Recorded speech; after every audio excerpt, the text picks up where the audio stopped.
Hey there, everybody. Welcome back with the Plat. So, you're here. You've done it. You've beat the game, and now you're in the post/endgame. And you want to know what order to do it. That way, you don't just accidentally get way overpowered and kill everything in the game. That is what this video is designed to do. We are going to go through what I think where the end game starts, what's going to be easiest, what's going to be hardest, and we're going to give you level ranges roughly for where you should be when you enter those zones. That way you are not over leveled and not necessarily under leveled as well.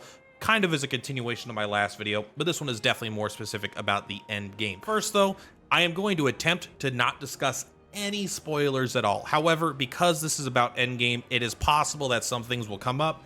I'm purposely trying to avoid it, and I'm not going to tell you about what is actually at the zones. I think the discovery is really one of the most fun aspects of this kind of stuff, so I will allow you to figure it out on your own, but we're going to give you a rough, hopefully spoiler-free guide, but just be aware if you're not at this stage of the game yet. Who knows what I might accidentally say. Here you are. What level are you going to be when you beat the game? Really, when you're at endgame, it's really so different between players. I'm going to start being at roughly 40, 50, and then we're going to kind of go up through the 90s, all right, of kind of what I recommend. And this won't be all-encompassing of all zones, but these are zones that I want to make sure you hit at certain breakpoints in order to get the best experience. And the very first one we're going to talk about is the one right here. This is the chosen path. In fact, I wouldn't be surprised if you've already come here relatively early, just because of how visually interesting this area is and it stands out. We're not going to go in there and show you what it's about, but I would recommend doing this anywhere from level 40 to probably level 50. And that is, just to clarify, I would recommend having all of your characters ready to combat, not just your main party. I would have all 5 of your party members ready to go when you go into this zone. And just so you can see where it's on the map, it's right here in the center. Bada bing, bada boom, the chosen path. Also, I forgot to mention it because I recorded this twice. I am using a mod that is giving level zones. I don't fully agree with the mod. However, I do agree with like 95% of it. And so I am going to actually put this link down below so you could just download that, and that'll give you a good enough idea. But I also want to make some changes to what it recommends versus what I recommend. With that being said, let's continue. Now, I would say around when you hit level 50, you are going to want to come and do the dark arena here. Now, this is very easy to find. It's one of the very first things you can actually see in the game. There's the Gestrel village, just to show you exactly where it's at on the map. It's directly to the west of the Gestrel village, and it's floating above basically the other one. There's the earlier one you get, and here's the other one, the Dark Gestrel Arena. This says level 48. I mean, that's probably fine. I actually think I struggled with it a little bit at that level, just because of the way the fights were. But I think I would come here closer to what I said, till around, I mean, level 48, level 50. 55, something like that is around where you're going to want to be here. Now, I'm going to give an honorable mention to the Endless Tower right here. This is one that I think you could start doing.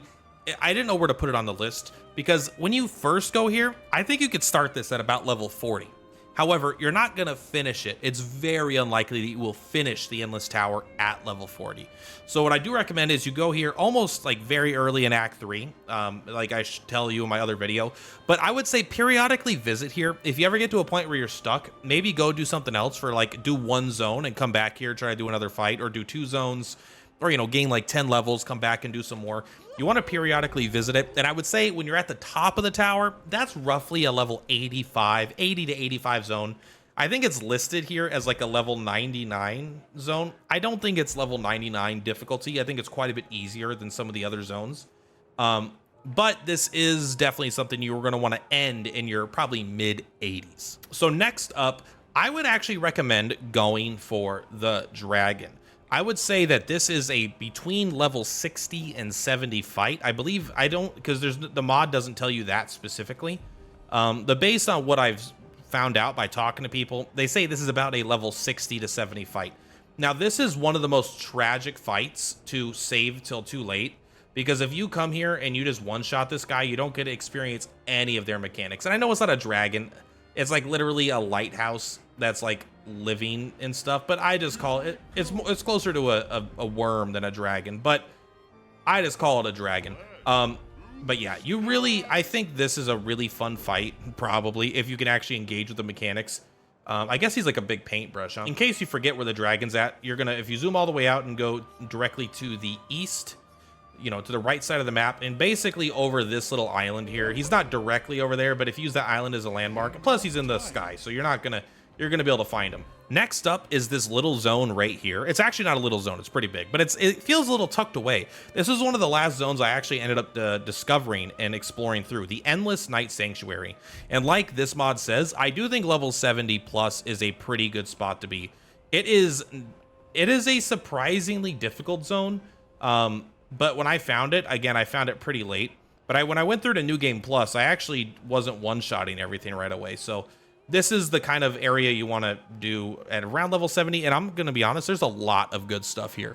You're going to get some badass rewards here, so I highly recommend doing this. And honestly, if you want to do it even earlier, I think that's totally fair if you learn all the patterns and you kind of brute force it, because you're going to get quite a bit of power from this zone, from the merchant here, and honestly, I like those fights because I think they're fun.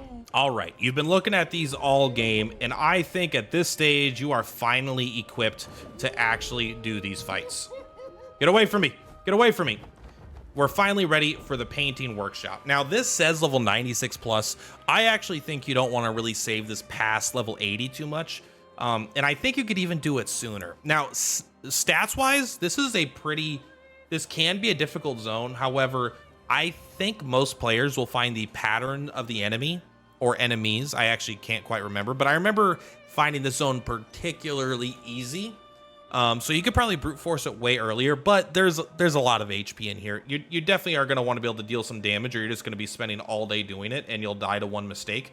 But I really do think that this is not that hard of a zone, and the patterns are pretty easy. So I actually don't think you need to hold off this late to actually use it, and you get some pretty sick ass rewards from actually doing this as well. And just to confirm where this is at, I believe there is 4. There's one right in the middle of the game's map. There's one closer to where you start the game, just north of when you first get the ability to swim. And then there are 2 right outside the paintress. We've got one to the left, one to the left of her and one to the right of her, basically. One to the right of the Axion and one to the left of the paintress. And I believe you need to do all 4 of those to get, I would call this the first super boss. The easiest of the 4 super bosses by far. But I would say this is the first one. And if it was me, I would actually go after there. I would go to what I would consider the second easiest super boss, and I would finish the Endless Tower if you had not finished it yet. I think that is going to be you'll be strong enough to get it. And I don't think it's the easiest super boss in terms of the amount of HP that the super boss has. They have quite a bit. However, again, I just didn't find it to be that difficult of a fight, and I think that is going to be a pretty good time to handle it. But now we're here. You know, we're just talking about super bosses. So the second hardest fight in the game, in my opinion, is going to be right here. And this is the Flying Manor. This says level 85 plus, which I agree with, but I think you could do this a little bit later, closer to level 90. This is definitely I think this is the second hardest fight in the game, hands down. The Flying Manor is going to be right in the center of the map, a little bit to the left and a little bit down. It's going to be in the sky, and you'll see it pretty far away. It's actually right next to Old Lumiere, you know, pretty close to it as well. So not that hard to find. This is a much bigger zone. There's a lot of things going on here, lots of rewards, lots of fights. And then there is going to be a super boss in here that I think is going to be very exciting for some of you to do. And I myself had a really good time, but I did this as my last super boss, unfortunately. So I didn't quite get the full experience. And if you've played this game, if you watch some of my videos, you probably already know what I think you should do last. And that is over here. There is a fight in this hole down here. There's actually a couple zones. This is the last zone you should be doing. It's called Renoir's Drafts.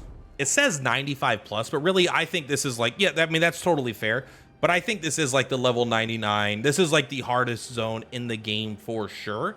And the hardest fight in there, if you had like not insane damage, it could be a very difficult fight for a lot of people. Now, I have a guide for the fight, how I beat it, and I think you can actually beat the fight really easily, but I don't want to spoil it. Part of the fun of these games is discovering the fights for yourselves and doing it. So, but just so you know exactly where that's at, there's the Paintress. You go south, and there'll be a glowing blue shimmer on the water where you could dive down with SKA's. I believe you get it at level 6, maybe it's level 7 ability.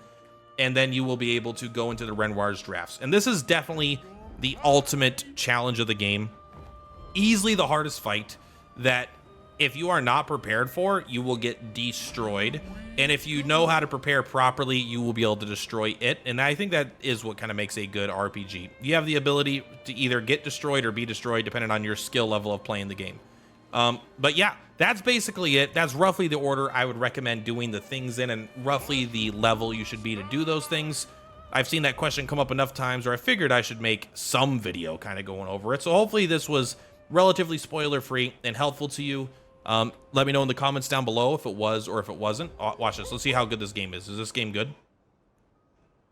Damn, this game's good. Being able to fly through the mouth like that. Anyway, guys, that's all for this one. Let me know in the comments down below what you thought. Much love, Purplatypus. I'll see you on the flip-flops. Bye! On the rise, watch the views go up.